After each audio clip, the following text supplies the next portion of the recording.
कल हमने चित्त विक्षेप देखा था, चित्त वृत्ति हो गया, चित्त विक्षेप हो गया। तो हमने ये भी कहा था विक्षेप को निकालने के लिए पतंजलि मुनि ने क्या क्या मेथड, क्या उपाय बताया है। हाँ, तो वो अभी हम देखते हैं। एक रिवाइज करने के लिए बता रही हूँ। पतंजलि मुनि ने 9 अंतराया बताया था।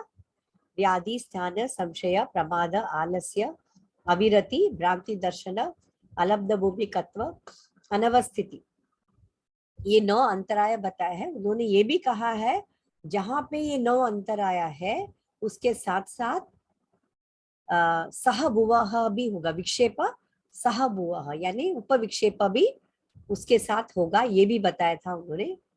तो उसमें 5 उन्होंने बताया, तो टोटल कुल मिला के 9 + 5 है। दुख, दौर्मनस्य, अंगमे जयत्व, श्वास, प्रश्वास। ठीक है, ये पांचों इसके साथ हमेशा रहते ही हैं। ठीक है, तो ये भी बताया। तो आपका प्रश्न ऐसा आ सकता है, संक्षेप में लिखिए, चित्त विक्षेप संक्षेप में लिखिए, तो उसमें आपको ये पांचों उपविक्षेप भी उसके साथ में लिखना है। ठीक है, तो अब हम आते हैं पतंजलि मुनि ने ये भी बताया है चित्त विक्षेप को निकालने का उपाय, वो भी उन्होंने बताया है। तो निकालने के उपाय को चित्त प्रसादन ऐसे कहते हैं। तो पहले समाधि पाद में, पहले ही पाद में, समाधि पाद में उन्होंने कितने चित्त प्रसादन के 6 उपाय उन्होंने बताया है। ओके, 6 उपाय बताया है जिससे हम चित्त प्रसादन करके हम चित्त से विक्षेप को निकाल सकते हैं, अंतराय को दूर कर सकते हैं, निकाल सकते हैं। तो ये 6 उपाय, चित्त प्रसादन के 6 उपाय। मैंने प्रसादन का चित्त का मीनिंग ऑलरेडी समझा चुकी हूँ। ये प्रकृति का अंश है और उसके चित्त मतलब कॉन्शियस होना, अवेयर होना, ये भी बता चुकी हूँ। और प्रसादन मतलब इस चित्त में जितने भी विक्षेप है, डिस्टर्बेंस है, ओके, उसका शुद्धि करना है, शुद्धि तो निर्मल करना है, मल निकालना है, तो उसको प्यूरिफिकेशन, उसको प्रसादन कहते हैं। और उस प्रसादन के ये, तो जब भी आपको कोई प्रश्न पूछा गया है सबसे पहले उसका अर्थ बताना है। अभी जैसे कि मैंने कहा, कोई भी शॉर्ट नोट्स या संक्षेप में लिखो ऐसे करके प्रश्न आया, तो सबसे पहले उस प्रश्न में कि क्या शब्द है उसके पहले अर्थ बताना है। जैसे कि चित्त का अर्थ बताना है, प्रसादन का अर्थ बताना है, उसके बाद बोलना है कि पतंजलि मुनि ने चित्त प्रसादन के 6 उपाय, पहले समाधि पाद में 6 उपाय बताए, उपायों का वर्णन किया है, फिर उनका नाम लिखना है। ठीक है, तो ये 6 उपायों का 4 भावनाएं, प्राणायाम, दिव्य विषय, ज्योतिषमति, वीतराग पुरुषों का ध्यान और स्वप्न, ये 6 उपाय बताए हैं। ये 6 उपाय कौन से पाद, कौन सा सूत्र में है वो हम देखते हैं अभी। सबसे पहले 4 भावनाएं। ओके, अच्छा, पतंजलि मुनि का ये कहना है, उनके अनुसार उनका ये कहना है, इस पूरे संसार में देखा जाए तो 4 तरह के भावनाएं होती है। 4 तरह की, घूम फिर के कैसे भी देखा जाए 4 तरह के सिचुएशंस होते हैं, 4 तरह की परिस्थितियां होती है, और उन 4 तरह की परिस्थितियों के लिए 4 तरह की भावनाएं बताए हैं। घूम फिर के कैसे भी आप देखा जाए, हाँ? तो ये 4 भावनाएं उन पे लागू होती है। अच्छा, वो भावनाएं क्या है? सबसे पहले हम देखते हैं, ये पतंजलि सूत्र में पहला पाद है समाधि पाद, उसमें 33 सूत्र में 33वां सूत्र में उन्होंने बताया है कि क्या है। अच्छा, उन्होंने क्या बताया है? मैत्री, करुणा, मुदिता, उपेक्षाणाम सुख दुख पुण्य अपुण्य विषयाणाम भावनातस चित्त प्रसादनम। यानी वो कहते हैं कि 4 तरह के विषय होते हैं और उन 4 तरह के विषयों के लिए 4 तरह की भावनाएं पतंजलि मुनि हमें बताते हैं। अच्छा, ये 4 तरह के विषय क्या है? सुख, दुख, पुण्य, अपुण्य। ये 4 तरह के आप बोल सकते हैं विषय या 4 तरह की परिस्थितियां।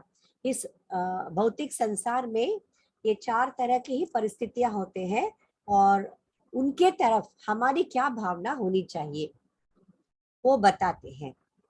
यानी ऐसे बताते हैं, जो सुख है, सुखी रहते हैं, उनके तरफ हमारा मैत्री का भावना होना चाहिए। अच्छा, ये क्या होता है मैं आगे बताऊंगी आपको। और जो दुखी है उनके तरफ हमारी क्या भावना होनी चाहिए? देखिए, 4 तरह के विषय या 4 तरह की परिस्थिति है। जो दुखी है इस संसार में, उनके प्रति हमारे क्या भावना होनी चाहिए? करुणा। हमें उनको करुणा दिखाना चाहिए। और जो पुण्य कर्म करते हैं, जो अच्छे कर्म करते हैं, जो योगी लोग है या ऋषि मुनि जो अच्छे कर्म करते हैं, उनके तरफ हमारी क्या भावना होनी चाहिए? मुदिता। मुदिता यानी हमें आनंद प्रकट करना चाहिए। जो पुण्य काम करते हैं और जो अपुण्य काम करते हैं, यानी जो अच्छे कर्म नहीं करते हैं, उनके तरफ, उनके प्रति हमारी क्या भावनाएं होनी चाहिए? उपेक्षा। उपेक्षा ये संस्कृत वर्ड है, हिंदी का शायद उपेक्षा का अलग अर्थ निकलता है। ये संस्कृत शब्द है उपेक्षा। उपेक्षा मतलब इनडिफरेंस दिखाना या उनको महत्व नहीं देना। हम जितने उनको ज्यादा उनके बारे में ज्यादा बात करेंगे, चर्चा करेंगे, हाँ, उनके बारे में जितनी चर्चा करेंगे मतलब हम उनको उतना ही महत्व दे रहे हैं। ठीक है? तो ये 4 विषय या इस दुनिया में, इस संसार में 4 तरह के विषय होते हैं, 4 तरह के सिचुएशंस या परिस्थिति होते हैं। इन चारों परिस्थितियों में हमें ऐसे भावना व्यक्त करना चाहिए। अच्छा, अक्सर देखिए, हमें पहले योग की ज्ञान नहीं था, हमें योग के बारे में कुछ भी पता नहीं था। तब हम क्या करते थे? हाँ, किसी को भी हम करुणा दिखाते थे। कोई मगरमच्छ के आंसू बहा दिया, हम उनके तरफ करुणा दिखाते थे। उसमें नुकसान किसका है? हमारा ही नुकसान है। फिर हम कंप्लेन करते हैं, मैंने उसकी मदद की, मैंने उसको करुणा दिखाया, तो भी उसने मुझे ऐसा किया। राइट? तो हमें क्या करना चाहिए?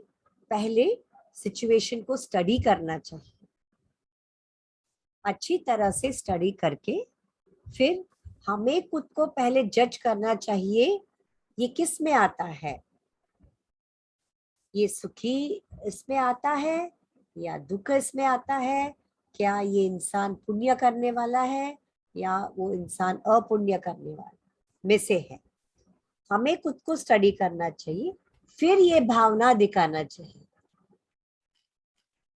यही तरीका है चित्त विक्षेप, अंतराया को निकालने का ये सबसे आसान तरीका उन्होंने बताया है। ठीक है, हम देखते हैं कि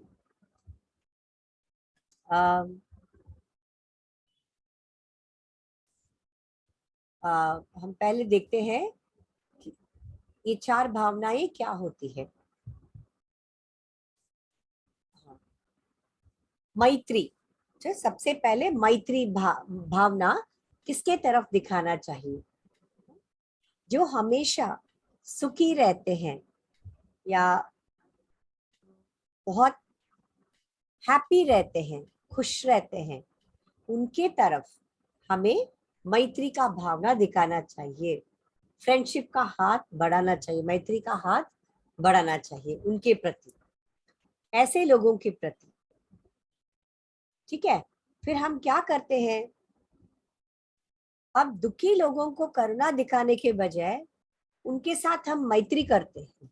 अब मतलब हम करते नहीं है, ऐसा हो जाता है कभी कभी।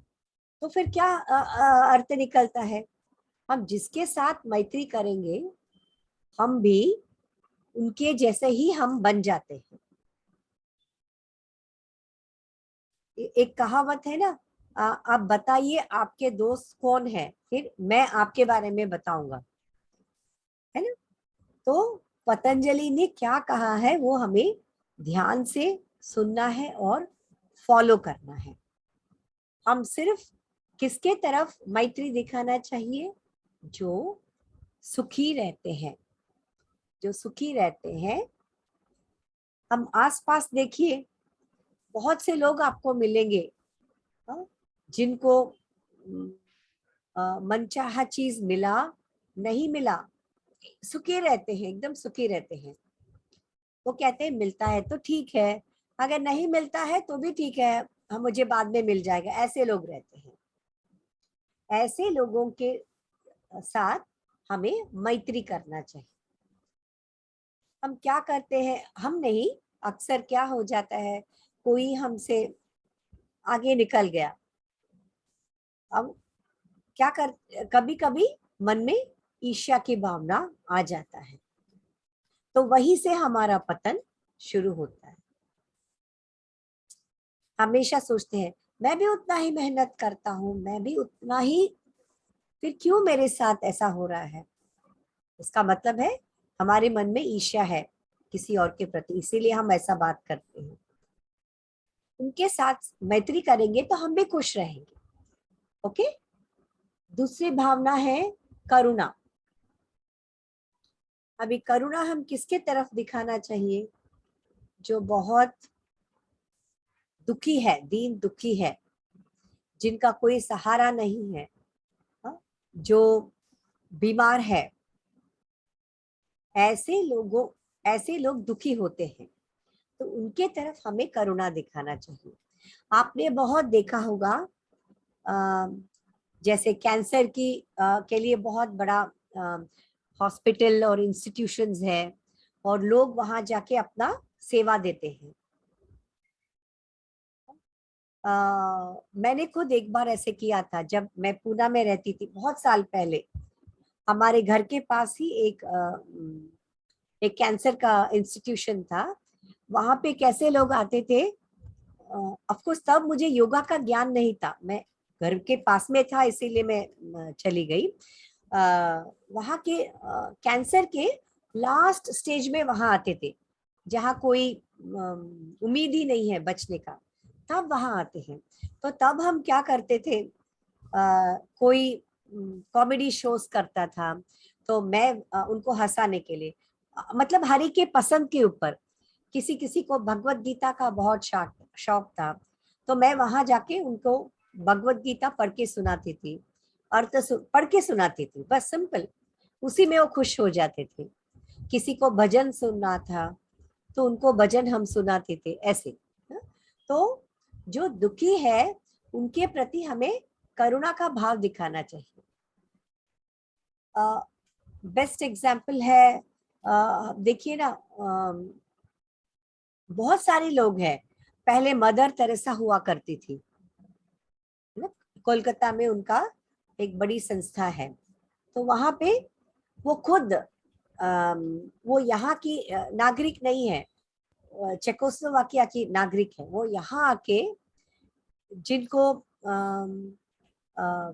कुष्ठ रोग होता था बहुत लोगों को, वो आके, पहले हम क्या सोचते थे, कुष्ठ रोग बहुत कंटेजियस है, मतलब छूने से हमें हो जाएगा, लेकिन वो क्या करती थी, यहाँ आके उनकी सेवा करती थी। उनके वो घाव के ऊपर वो बैंडेज लगाती थी, है ना। तो ऐसे जो दुखी है उनके प्रति हमें करुणा का भावना दिखाना चाहिए। ओके, करुणा की भावना दिखाना चाहिए, तो इससे भी हमारा चित्त प्यूरिफाई होता है, निर्मल हो जाता है, इसीलिए इसको चित्त प्रसादन कहा गया है।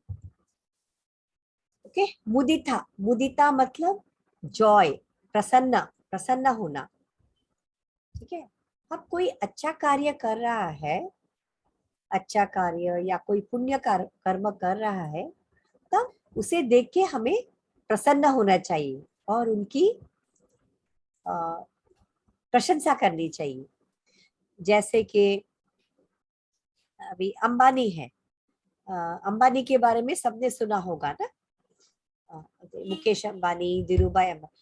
तो ये लोग क्या करते हैं, बहुत सारी संस्थाएं खोलते हैं, और जो गरीब बच्चे हैं, जो रास्ते पे जो बच्चे हैं, उनको शेल्टर में लाते हैं, उनको खाना खिलाते हैं, उनको एजुकेशन देते हैं। एजुकेशन बहुत ही इम्पोर्टेंट है ना, तो उनको एजुकेशन देते हैं। तो हमें क्या होना, मन में प्रसन्नता होनी चाहिए, वो देखो कितना अच्छा कार्य कर रहे हैं। लेकिन कोई कोई लोग क्या सोचते हैं, अरे उनके पास बहुत पैसा है, उनका टैक्स का पैसा बचाने के लिए वो ऐसा करते। ठीक है ना, उसने टैक्स का पैसा बचाने के लिए किया, तो भी उसने किया ना, अच्छा कार्य किया है ना, तो उसे देख के हमें प्रसन्न होनी चाहिए, प्रसन्नता दिखाना चाहिए। अच्छा, हर कोई अंबानी बन के ही ऐसा करना चाहिए, ऐसा कोई जरूरी नहीं है। हम भी अपने स्तर पे हम कर सकते हैं, अपने लेवल में, अपने स्तर में हम कर सकते हैं। ठीक है, तो ऐसे कार्य जो करते हैं उनको देख के हमें प्रसन्नता दिखानी चाहिए और उनकी प्रशंसा करनी चाहिए। ठीक है, तो ये मुदिता मतलब प्रसन्नता। तो मुदिता, आप सोचिए, ये हमारे रोजमर्रा की जिंदगी में भी ये अप्लाई कर सकते हैं। ठीक है, तो आप अपने आसपास में क्या होता है एकदम जागरूक होके देखिए, सुनिए, और आप ये भी सोचिए कि ये पतंजलि का सूत्र कहाँ पे अप्लाई होता है, कहाँ पे हम लागू कर सकते हैं। ऐसा नहीं है कि हम बीए एमए के लिए हम पढ़ाई करते हैं और हमने एग्जाम दे दिया, पास हो गए, ऐसा नहीं है। आप जागरूक होके देखिए चारों तरफ, हर एक सूत्र हमारी रोजमर्रा की जिंदगी में हम लागू कर सकते हैं। ओके, उपेक्षा, उपेक्षा मतलब अगर किसी ने दुष्ट कर्म किया, अच्छे कर्म नहीं किया, जानबूझ के, जानकर किया, तब हम क्या करते हैं, उनके बारे में हम भला बुरा कहते हैं, हमारा क्रोध हम दिखाते हैं उनके तरफ, ऐसा करते हैं। ठीक है, कुछ नहीं है, 4 दिन पहले की बात है। आप देखिए कि प्रेजेंट सिचुएशन हमारे भारत में क्या हो रहा है, वो आप देखिए। एक लेडी है नुपुर शर्मा, बीजेपी की प्रवक्ता थी, उन्होंने मुंह से एक शब्द उनके लिए निकल गया दूसरी कम्युनिटी के बारे में, गलती से नहीं, उनके उनके ही पुस्तक में ऐसा दिया गया है, तो उन्होंने गलती से मुंह से उनको डिबेट के समय में निकल गया। अब कैसे बवाल हो गया, आप जानते हैं ना, आप अवेयर है ना क्या हो गया। विकास जी, प्रशांत जी, आप जी नहीं मैम, नहीं आप शायद नहीं। सुनने में नहीं, याद अच्छा नहीं आ रहा, अच्छा सुना ही अच्छा, होगा तो। नहीं नहीं, आपने न्यूज नहीं देखा होगा, ये न्यूज में हमने, अच्छा हुआ आपने न्यूज नहीं देखा। एक तरह से अच्छा हुआ। अच्छा, हम जैसे ही उनके मुंह से गलत शब्द निकल गया तो उनके कम्युनिटी, दूसरे कम्युनिटी के तरफ से बवाल मच गया। ओके, और उनको बोल दिया, उनको अभी पद से हटा दो वरना हम उनके सर काट देंगे। ऐसा कौन सोच सकता है? हाँ, आपके सर काट देंगे, ऐसा कर देंगे, वैसा कर देंगे, ऐसा कौन सोच सकता है? जिनके मन में जो क्या कहते हैं राक्षस प्रवृत्ति है, वही ऐसा सोच सकता है। तो ऐसे तो हाँ जी, हाँ, यही तो किससे हो रहा है फिलहाल, इसीलिए तो योग की जरूरत है। एग्जैक्टली मैं वही बताने आ रही। ठीक है, अभी उस लेडी ने गलती से उनके डिबेट में मुंह से निकल गया, अब ये दूसरे कम्युनिटी वाले बोल रहे हैं हम इनका सर काट देंगे, ऐसा कोई? अच्छा, ये ये संभव हुआ है। ये होने के बाद दूसरे ही दिन यूट्यूब में क्या हुआ, हा? ये लेडी कितनी अच्छी है, उनकी हिम्मत कैसे हुई, उनके बारे में ही ये लोग बात कर रहे हैं। हा? उनकी हिम्मत कैसे हुई, हमारे हिंदू लेडी के बारे में ऐसे बात किया, और हमारे लोगों ने उसको सपोर्ट ही नहीं किया। ऐसे उनके बारे में हम चर्चा कर रहे हैं। हम उनके बारे में जितना चर्चा करते हैं दूसरे, तो हम उनको उतना ही महत्व दे रहे हैं, है ना? उतना ही उनको महत्व दे रहे हैं, राइट? हाँ हाँ, इसीलिए ऐसे लोगों की हमें क्या करनी चाहिए? उपेक्षा। ये देखिए, उपेक्षा, उपेक्षा का मतलब क्या है? तिरस्कार। तिरस्कार नहीं, नहीं नहीं नहीं, तिरस्कार नहीं, उनको इग्नोर करना, उनको महत्व नहीं देना, दुर्लक्षित करना। यस यस, दुर्लक्ष्य, यही करेक्ट शब्द है। हाँ? ऐसे लोगों को दुर्लक्ष्य करना चाहिए। ऐसा नहीं है कि हम समाज के लिए कुछ नहीं करना चाहिए, इसका ये अर्थ नहीं है। हम समाज के लिए, मानवता के लिए सेवा करनी चाहिए। हाँ, रात्रि पण गोळी घाली होती। हाँ जी, किसी ने कुछ कहा? ये कोई तो किसका माइक? प्लीज म्यूट कर लो प्लीज। हाँ प्लीज, सुवर्णा जी आप थोड़ा म्यूट कर लीजिए अपने आप को। हाँ, ऐसे लोगों को दुर्लक्ष्य करना चाहिए। ऐसे लोगों को, उनको जरूरत से ज्यादा महत्व नहीं। न्यूज में तो आएगा क्योंकि उनका काम है न्यूज बताना, पर हम लोग उसके बारे में बार बार चर्चा नहीं करनी चाहिए। भले वो लेडी सही है, जो हिंदू लेडी ने कहा वो सही है, दूसरा पक्ष गलत होगा, पर फिर भी वो दूसरे पक्ष के बारे में हमें बात नहीं करनी चाहिए। हाँ, तो उपेक्षा या उदासीनता का भाव रखना चाहिए। साधारण हम क्या करते हैं, तुरंत ही हम क्रोध में आ जाते हैं और उनको गलत शब्द बोल के हम भी उसको और बढ़ावा दे रहे हैं, गालियां देते हैं, भला बुरा कहते हैं। यस यस करके हम उनको और बढ़ावा देते हैं। इसीलिए मैं अभी जो हो रहा है उसका एग्जाम्पल दूंगी तो आपको आइडिया आ जाएगा। सो ये 4 भावनाएं हैं और मैंने 4 सिचुएशंस, 4 परिस्थिति।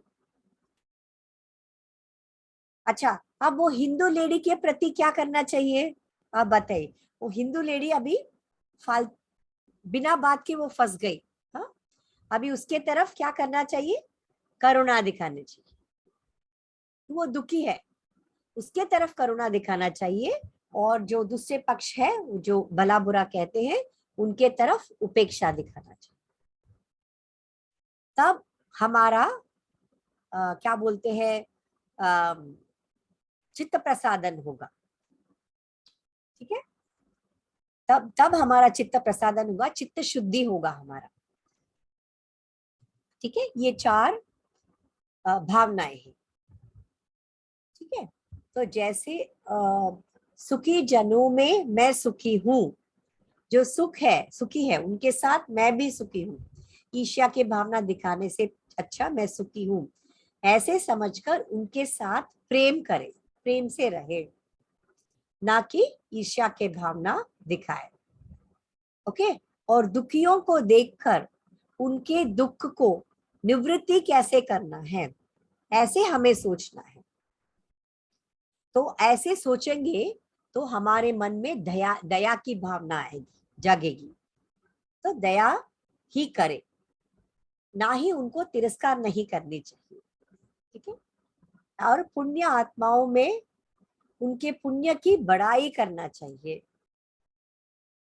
जैसे हम किसी की मदद करते, कुछ नहीं, एक छोटा सा हम रास्ते पे चल रहे हैं, एक अंधा आदमी है, आगे से एक गाड़ी आ रही है, तो हम क्या करते हैं, हम उसके हाथ पकड़ के उसको पीछे खींचते हैं, या किसी को मदद करते, क्रॉस कोई बुजुर्ग जा रहा है। ये सब छोटी छोटी बातें हैं, लेकिन वो छोटी छोटी बातें भी हमारी चित्त शुद्धि करती है। हमें एकदम सिली लगता है, इसमें क्या होगा, ऐसे नहीं, वो छोटी बातें में भी हमारी चित्त शुद्धि होती है।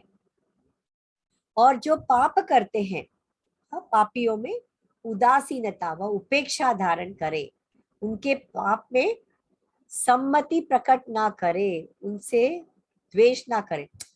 हम जितना बात करते हैं, मतलब हम उनको सम्मति दे रहे हैं, उनके बारे में जितने हम बात करेंगे, चर्चा, इसका मतलब है हम उनको सम्मति दे रहे हैं, इसलिए हमें नहीं करना है।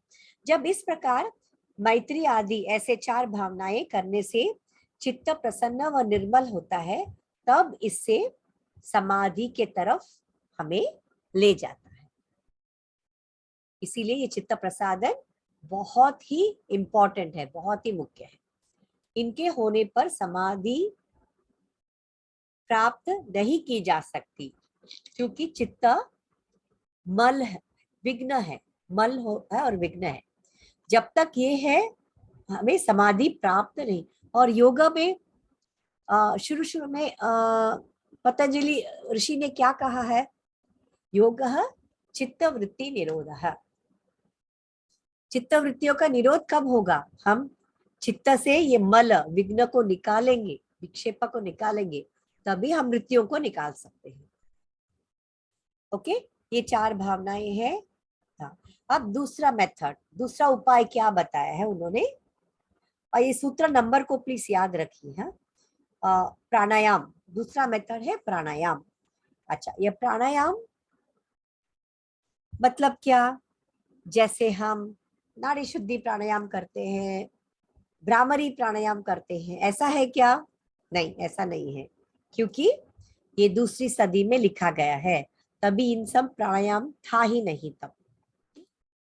तो प्राणायाम मतलब क्या है, यहाँ पे प्रच्छर्दन विधारणाभ्याम व प्राणस्य, ये 34 वाला सूत्र है, 34 वाला सूत्र है। इसका मतलब क्या है, अर्थात प्राण का वारंवार प्रच्छर्दन, प्रच्छर्दन मतलब हमारे प्राण को बाहर निकालना है, और क्या करना है, विधारणा, विधारणा मतलब उसको रोकना है। इसको प्राणायाम कहा गया है, पतंजलि ने इसको प्राणायाम कहा गया है। ठीक है। अच्छा, अष्टांग योग में उन्होंने 4 तरह के प्राणायाम बताया है, वो हम बाद में डिस्कस करेंगे, जब वो टॉपिक आएगा तब हम डिस्कस करते हैं उसके बारे में।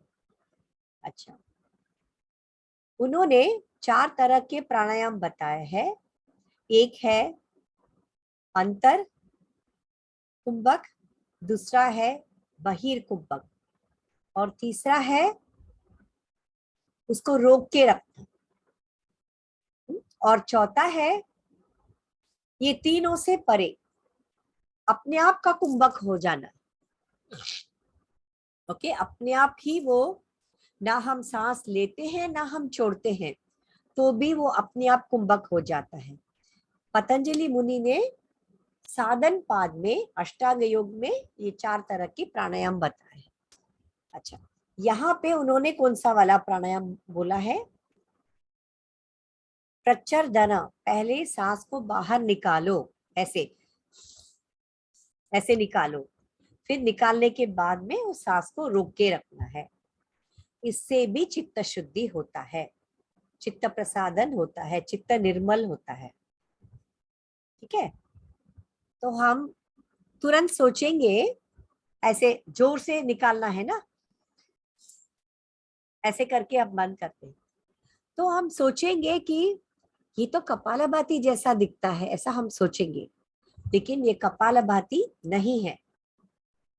आप कंफ्यूज मत कीजिए, ये जमाने में, पतंजलि के जमाने में कपालभाति था ही नहीं, कपालभाति बाद में आया है। ठीक है, तो इसीलिए इसको कहा गया है प्रच्छर्दन विधारणाभ्याम व प्राणस्य। प्राण को वारंवार प्रच्छर्दन करना है, बाहर निकालना है और रोकना है, फिर से बाहर निकालना है, फिर रोकना है। इसी को वारंवार करना है, इसी से हमारी चित्त शुद्धि, क्योंकि ये चित्त प्रसादन सबकी बस की बात नहीं है। इस कलयुग में ना, हम देखते ही हम गुस्सा हो जाते हैं। कोई हमारा आगे निकल गया, मतलब हमारा नहीं बात कर रही, कोई भी किसी से आगे निकल गया, उसको वापस कैसे पीछे खींचना है यही सोचते हैं। इसीलिए सबकी चित्त शुद्धि नहीं होती है। अच्छा, इसके बारे में स्वामी विवेकानंद जी ने क्या कहा है? स्पष्ट करते हुए कहा है कि समस्त जगत में जो ऊर्जा शक्ति व्याप्त हुई है, उसी का नाम है प्राण। उसी से हम क्या इस संसार में हम रह सकते हैं, जीवित रह सकते हैं, उसका नाम है प्राण। ओके, चित्त यंत्र स्वरूप होकर चारों ओर से प्राण को भीतर खींचता है और उसे शरीर की रक्षा करने वाली विभिन्न जीवनी शक्तियां तथा विचार। अब क्या होता है, जैसे ही हम प्राण अंदर लेते हैं, इस वजह से ही हम जीवित रहते हैं, उससे ही हमें शक्तियां प्राप्त होती है। ठीक है, पूर्वोक्त प्राणायाम, अभी जो पतंजलि मुनि ने प्राणायाम बताया है, उस क्रिया से हम शरीर की समस्त भिन्न भिन्न गतियों का तथा शरीर के अंतर्गत समस्त भिन्न भिन्न स्राविक शक्ति प्रवाहों को वश में ला सकते हैं। अभी हमारे अंदर इसमें बताया गया है, उपनिषद में बताया गया है, प्रश्न उपनिषद में, तैत्तरीय उपनिषद में ऐसा बताया गया है कि 5 तरह के प्राण हैं। ओके, प्राण, अपान, व्यान, समान, व्यान, उदान, ये 5 तरह के प्राण हैं। okay? जैसे ही हमारे अंदर ऐसे नकारात्मक विचार जैसे ही आते हैं, हमारे अंदर जो प्राण है वो हैप्पीजार्डली फ्लो हो, हैप्पीजार्डली मतलब कि कोई भी डायरेक्शन में फ्लो होने लगता है। तो हमारे प्राण के ऊपर नियंत्रण नहीं है। ठीक है, अच्छा, प्राण कहाँ से बहता है?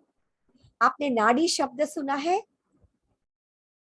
हो मैडम, सुना है ना? हाँ, नाड़ी का शब्द सुना है। ये प्राण, ये नाड़ियों के अंदर से बह रहा है।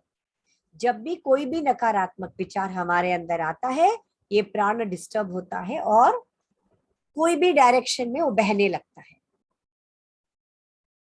इसीलिए हमें व्याधि होता है, रोग होता है। तो इन शक्तियों को अगर हमें नियंत्रण में लाना है, तो हमें इस तरह का प्राणायाम करना है, जो जैसे पतंजलि मुनि ने बताया है, प्रच्छर्दन विधारणाभ्याम, वो करना है। तब हम उन शक्तियों को नियंत्रण, प्राण को नियंत्रण में ला सकते हैं। प्राण को नियंत्रण में लाए तो हमारा चित्त शुद्धि अपने आप हो जाता है। तो इसीलिए कहा है कि प्राणायाम की क्रिया द्वारा हम चित्त को निर्मल बना सकते हैं। इसमें प्राण वायु के अंदर खींचते हैं, तत्पश्चात श्वास बाहर निकालकर वही श्वास को हम रोकते हैं। यह विधारण कहलाता है, जो रोकने का जो तरीका होता है। हाँ? जब हमें कोई दुर्गंध आता है तब भी हम नाक को बंद करते हैं ना, हम वो विधारण नहीं होता है। विधारण मतलब एक सिस्टमैटिक मेथड से, एक तरीके से जब हम उसको रोकते हैं, श्वास को रोकते हैं, वो विधारण कहलाता है। इससे क्या फायदा होता है? चित्त को एकाग्रता बढ़ती है, एकाग्र होता है और वो निर्मल। अच्छा, ये एकाग्र किसके लिए चाहिए? वापस पहले सूत्र में जाइए। चित्तवृत्ति निरोधः। ओके, निरोध मतलब रोकना है। रोकने से पहले हमें क्या करना चाहिए? चित्त को एकाग्र स्थिति में लाना चाहिए। अच्छा, चित्त को एकाग्र स्थिति में कब ला सकते हैं? जब हमारा चित्त शुद्ध होगा, निर्मल होगा, तब वो समाधि करने लायक हो जाता है चित्त। तब वो एकाग्र में आता है, समाधि के लायक हो जाता है, तब हम वृत्तियों को एक एक करके निकाल सकते हैं। ओके, तो ये दूसरा तरीका है। पहला मेथड 4 भावनाएं, मैत्री, करुणा एक्सेट्रा। दूसरा उपाय कौन सा बताया है? प्राणायाम। कौन सा प्राणायाम? कोई भी प्राणायाम नहीं है, इन्होंने जैसा बताया है, प्राण प्रच्छर्दन विधारण के वैसे ही मेथड से प्राण को रोकना है। ओके, अब तीसरे उपाय की तरफ आ जाता है। ये तीसरे उपाय, सॉरी, दिव्य विषय। अच्छा, ये दिव्य विषय के बारे में इन्होंने क्या सूत्र में क्या लिखा? ये 35 सूत्र है।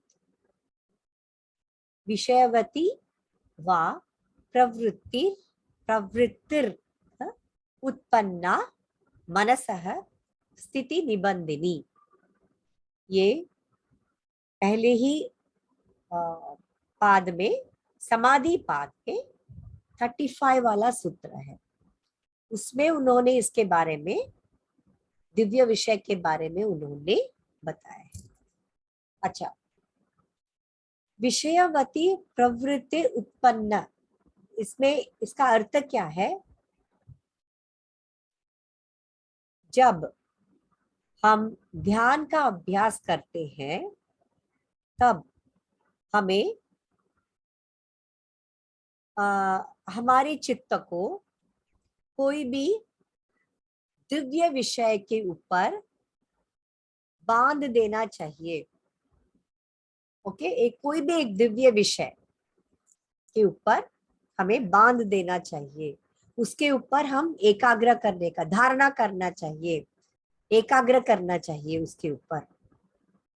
कोई भी दिव्य विषय, बड़े बड़े ग्रंथ पढ़ना जरूरी नहीं है, कोई भी दिव्य विषय के ऊपर हम ध्यान करना चाहिए। अच्छा, जब हम ऐसे ध्यान करते हैं, दिव्य विषयों का ध्यान करते हैं, तो हमारे मन में आत्मविश्वास बढ़ता है और इसके कारण हमारे साधना में निरंतरता बनी रहती है। अच्छा, अब इसमें क्या होता है?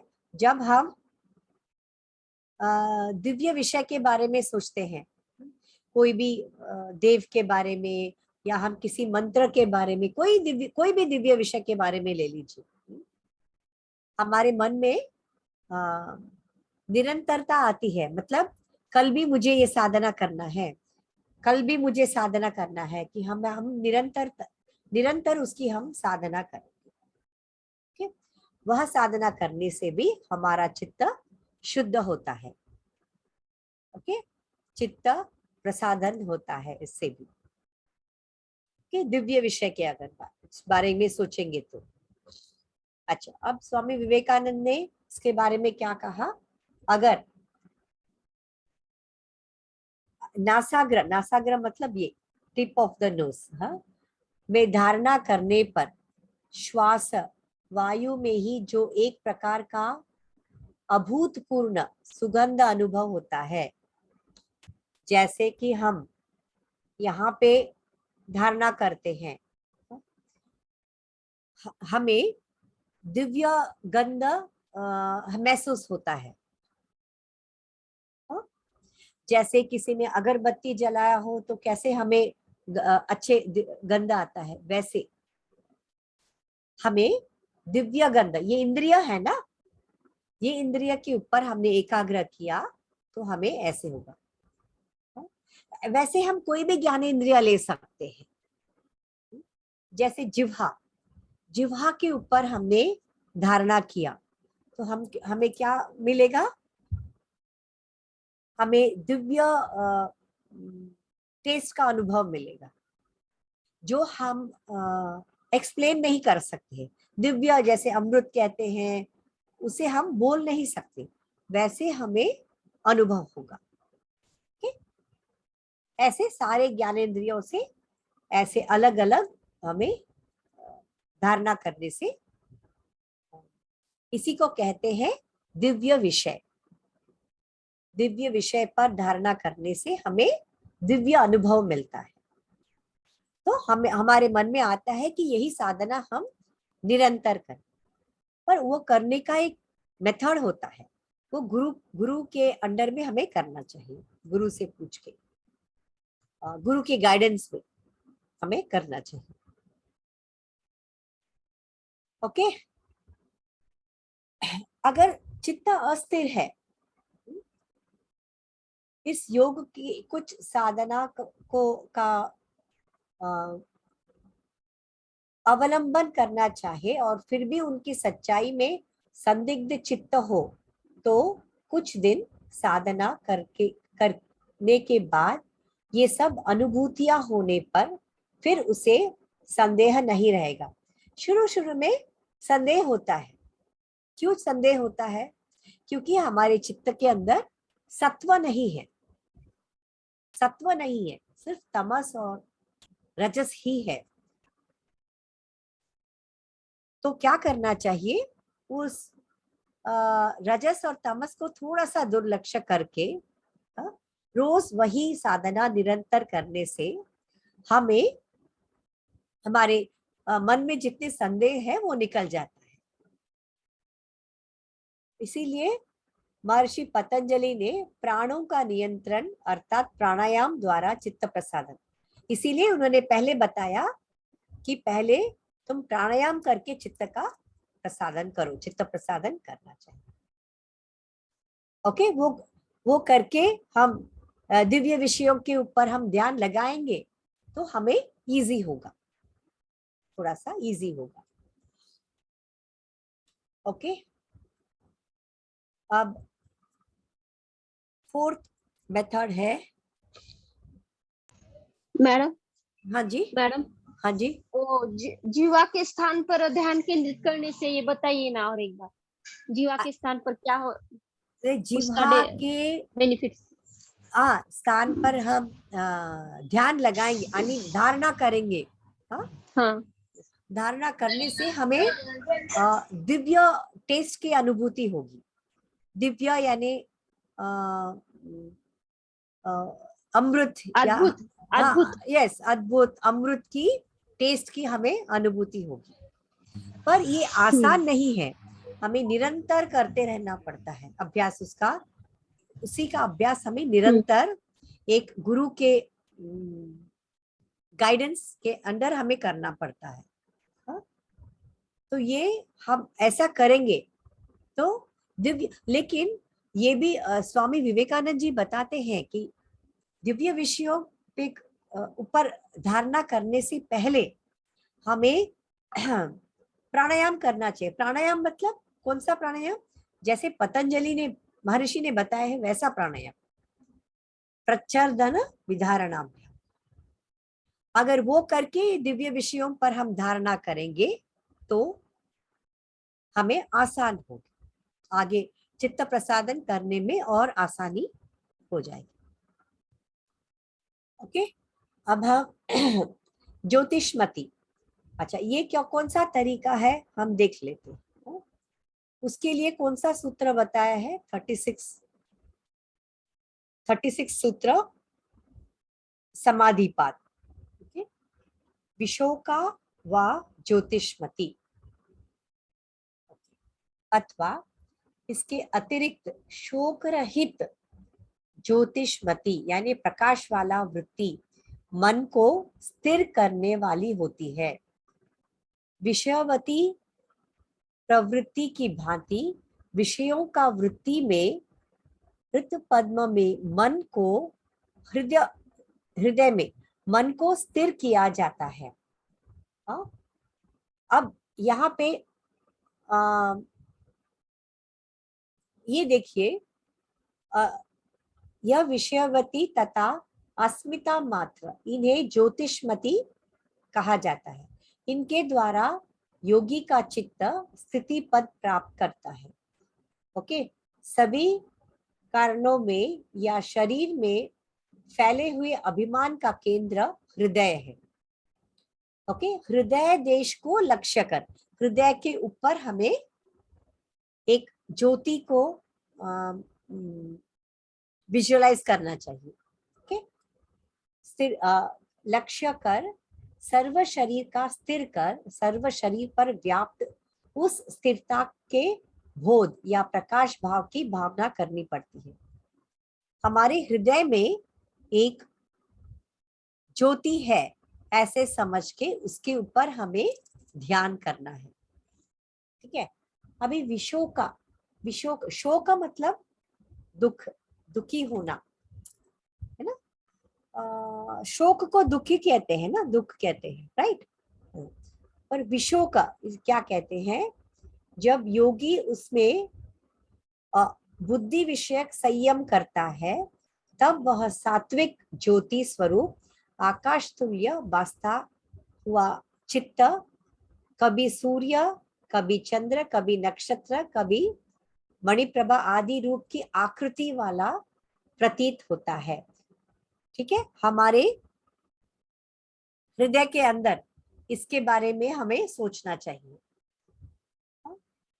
जैसे सूरज का प्रकाश है या चंद्रमा की प्रकाश है या नक्षत्र की प्रकाश, ऐसे हमारे हृदय के अंदर सोच के उसके ऊपर हमें ध्यान लगाना चाहिए। मतलब धारणा करना चाहिए, धारणा, ध्यान नहीं, उसके ऊपर धारणा करना चाहिए। ओके, तब हम सत्व से भर जाते हैं, हमारा हृदय सत्व से भर जाता है। ओके, ज्योति स्वरूप बुद्धि सत्व का साक्षात्कार ज्योतिषमती प्रवृत्ति पद है। ओके, तो इसमें सूर्य आदि, ऐसे सूर्य आदि मतलब सूर्य, चंद्र, नक्षत्र, ओके, अनेक विषय रहते हैं, इसीलिए यह भी इस विषयवती है। और सत्वगुण प्रदान होने से यह प्रवृत्ति रजोगुण तमोगुण से रहित है। जब हमारा हृदय सत्वगुण से भर जाता है तब हम ये विशोक, जिसमें शोक नहीं है, ऐसे ज्योति के बारे में हमें मन में सोचना चाहिए और उसके ऊपर हमें धारणा करना है। इससे भी हमारा चित्त प्रसादन होता है। ओके, इससे भी हमारा चित्त का प्रसादन होता है या चित्त शुद्धि होता है। अब हम पांचवें उपाय में आते हैं। पांचवें उपाय में उन्होंने क्या बताया है, वीतराग पुरुषों का ध्यान करना। अच्छा, तो उसका सूत्र क्या है, समाधि पाद में 37 सूत्र में पतंजलि मुनि ने कहा है। ओके, वीतराग विषयम वाचित्तम। ओके, इसका मतलब क्या है, वीतराग पुरुषों का विषय करने वाला चित्त भी स्थिर हो जाता है। मतलब हम ऐसे महान पुरुष के बारे में, पुरुषों के बारे में ध्यान लगाना चाहिए, धारणा करनी चाहिए, जो वीत राग से मुक्त है, जिनके अंदर अटैचमेंट, आसक्ति की भावना नहीं है, जिनके अंदर भय ही नहीं है। जब आसक्ति ही नहीं है, भय कहाँ से आएगा? ऐसे पुरुषों के ऊपर कोई भी गुरु, आपका भी पर्सनल कोई गुरु हो सकता है, आप जिस गुरु को फॉलो करते हैं वो गुरु, लेकिन वीतराग इससे मुक्त होना चाहिए। ऐसे गुरु होने चाहिए जैसे स्वामी विवेकानंद है, उनके ऊपर हम धारणा कर सकते हैं। उनके गुरु रामकृष्ण जी है, उनके ऊपर कोई भी महान पुरुष जिसको आप फॉलो करते हैं, उनके ऊपर हमें धारणा करनी चाहिए। ठीक है, ऐसे धारणा करने से तो तब भी हमारी चित्त शुद्ध हो जाता है। ओके, अथवा विरगत वह है जिसके सभी राग, द्वेष, आसक्ति, आकांक्षाएं समाप्त हो चुकी है। ऐसे महान पुरुषों के ऊपर हमें धारणा करनी चाहिए। स्वामी विवेकानंद जी इसके ऊपर क्या कहते हैं? यदि अपने चित्त को रागहीन अर्थात संकल्पहीन किया जा सके तो उस चित्त भाव को अभ्यास द्वारा स्थिर करने पर भी वीतराग विषयक चित्त होता है। जब हम ऐसे धारणा करते हैं तो भी हमारा चित्त ऐसे वीतराग विषयक चित्त हो जाता है। जिस गुरु को आप फॉलो करते हैं, जिस गुरु के ऊपर आप धारणा करते हैं, नेचुरली आप भी उसके जैसे ही हो जाएंगे ना। इसीलिए हमारी भारतीय संस्कृति में गुरु शिष्य परंपरा है, इसीलिए हमारे इसमें सत्संग होता है। सत्संग बैठ के सुनने से भी हमारा चित्त शुद्धि होता है। ये सब चित्त शुद्धि के अलग अलग उपाय हैं।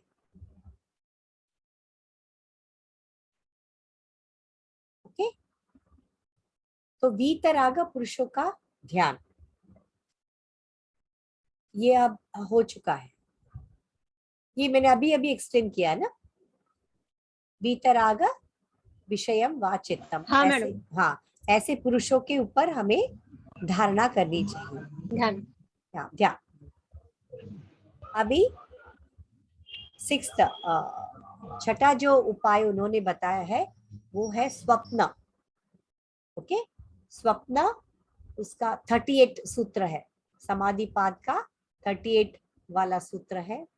स्वप्न निद्रा ज्ञान आलंबनम वा। स्वप्न निद्रा ज्ञान आलंबन वा, इसका मतलब क्या है? जो स्वप्न से जो हमें ज्ञान मिलता है तथा निद्रा से जो ज्ञान मिलता है उसका आलंबन, आलंबन मतलब सपोर्ट, उसको सपोर्ट करने वाला जो चित्त है वो भी स्थिर कहलाता है, उसमें भी सत्व भर जाता है। तो वो चित्त भी चित्त का प्रसादन होता है। ठीक है, तो अभी इसका मतलब क्या है? स्वप्न हम देखते हैं, निद्रा में भी हमें ज्ञान प्राप्त होता है, क्योंकि जब हम स्वप्न देखते हैं कभी कभी हम अपने गुरुओं को स्वप्न में देखते हैं, तो गुरु के ऊपर धारणा करनी चाहिए। या कभी कभी हम जो होली बुक्स है जैसे भगवत गीता है, वेदास है, उपनिषद, उन पुस्तकों को हम कभी कभी स्वप्न में देखते हैं। और उसका ज्ञान कब होता है? निद्रा खत्म होने के बाद जब हम उठते हैं हमें उसका ज्ञान होता है। अरे मेरे स्वप्न में मैंने भगवत गीता का पुस्तक देखा, या मेरे स्वप्न में मैंने वेद का पुस्तक मैंने देखा, है ना, या मेरे स्वप्न में कोई भी अपने इष्ट देव उनको देखा, तो उनके ऊपर आप धारणा कर सकते हैं। हाँ, तो कभी कभी मनुष्य ऐसा स्वप्न देखता है कि उसके पास देवता आकर बातचीत कर रहे हैं, ऐसे भी स्वप्न कई कई लोगों को, आप में से किसी को ऐसा अनुभव हुआ है नहीं हुआ है पता नहीं है, पर ऐसा होता है, कोई देखते हैं। या मानो एक प्रकार से भावावेश में चूर हो गया है। ओके, वायु में एक अपूर्ण संगीत की ध्वनि बहती हुई चली आ रही है, ऐसा हम सुनते हैं, और वह उसे सुन रहा है। जब वह जागता है तब स्वप्न की वे घटनाएं उसके मन पर एक गहरी छाप छोड़ जाती है ना। इसके लिए आलंबन, हमने स्वप्न का सपोर्ट लिया, लेकिन हमें उसका ज्ञान कब होता है? उठने के बाद हमें उसका ज्ञान होता है। उस स्वप्न को सत्य मानकर उसके ऊपर ध्यान करो। ठीक है, किसी किसी को मैत्री करुणा करने बहुत तकलीफ होता है। फिर बोलते हैं चलो प्राणायाम करो, प्राणायाम करने में भी किसी को तकलीफ होता है। फिर वो बोलते हैं अगर स्वप्न में आ रहा है आपके गुरु या इष्ट देव, उसके ऊपर तो कम से कम उसके ऊपर तो ध्यान करो, ऐसे बोल रहे हैं। सावंत सर, मेरा एक ही पॉइंट है, इसके बाद खत्म कर देती हूँ। सॉरी सर, कल भी आपको मैंने वेट करवाया। No problem, continue. हाँ, ये लास्ट उपाय है, ये है यथाभिमत ध्यानाध्वा। ये समाधिपाद में 39 वाला सूत्र में दिया है। अर्थात जिसका जैसा अभिमत है उसको वैसे ध्यान करो। मतलब इसका मतलब क्या है? चलो तुम कुछ नहीं कर सकते हैं, मैत्री करुणा नहीं कर सकते हैं, दिव्य विषय नहीं कर सकते हैं, प्राणायाम नहीं कर सकते हैं, कुछ नहीं कर सकते हैं। चलो आपके मन को जो बाता है, जो टॉपिक भाता है, उसके ऊपर आप ध्यान करो, पर वो निरंतर करना चाहिए, उसी विषय के ऊपर निरंतर करना चाहिए। ओके, जो कोई भली वस्तु तुम्हें अच्छी लगे, जो स्थान तुम्हें पसंद हो, जैसे एक छोटा सा एग्जांपल है, मैं अभी पिछले महीने केदारनाथ और बद्रीनाथ जाके आई। अभी भी मेरा आंखों के सामने वो जो माउंटेन्स है ना, बर्फीला जो पहाड़ी है, वही मेरे आंखों के सामने अभी, जस्ट छोटा सा एग्जाम्पल बता रहे, ऐसा जरूरी नहीं है। तो वो पतंजलि क्या कह रहे हैं, चलो उसके ऊपर ध्यान करो, जो आपके मन को बाता है, लेकिन वो एक ही विषय होना चाहिए जिसके ऊपर आप ध्यान करते हैं। ओके, तब चित्त आपका स्थिर हो जाता है। ओके, सो चित्त अंतराय हमारे चित्त की वृत्तियों के परिणाम है। जैसे कि आपने पूछा ना, ये लक्षण है कि नहीं है, कल किसी ने पूछा, ये चित्त अंतराया है, ये किसके वजह से हो रहा है? हमारे चित्त वृत्तियों के वजह से ही ये चित्त अंतराय, विक्षेप अंतराय हो रहा है। तो इसीलिए योग मार्ग के अतिरिक्त हमारे व्यावहारिक जीवन में भी विभिन्न प्रकार की वृत्तियों के कारण विघ्न बाधाएं आती रहती है। रोजमर्रा की जिंदगी में कोई ना कोई बाधाएं हमें आती रहती है। इसीलिए महर्षि पतंजलि ने अपने अंतराय में उन सभी विघ्नों को दूर हटाने के लिए कहा है। इन विघ्नों के समाधान हेतु मैत्री करुणा ये सब प्रैक्टिस करने के लिए कहा है। मैत्री करुणा, देन प्राणायाम प्रैक्टिस करने के लिए कहा है, दिव्य विषय, स्वप्न, निद्रा, ये सब हमें प्रैक्टिस करने के लिए कहा है। अगर कुछ भी नहीं होता है तो कोई भी विषय आपके मन को भाता है, उसी विषय के ऊपर निरंतर, लेकिन निरंतर अभ्यास करना चाहिए। ओके, तो यहाँ पे स्टॉप शेयर करती हूँ और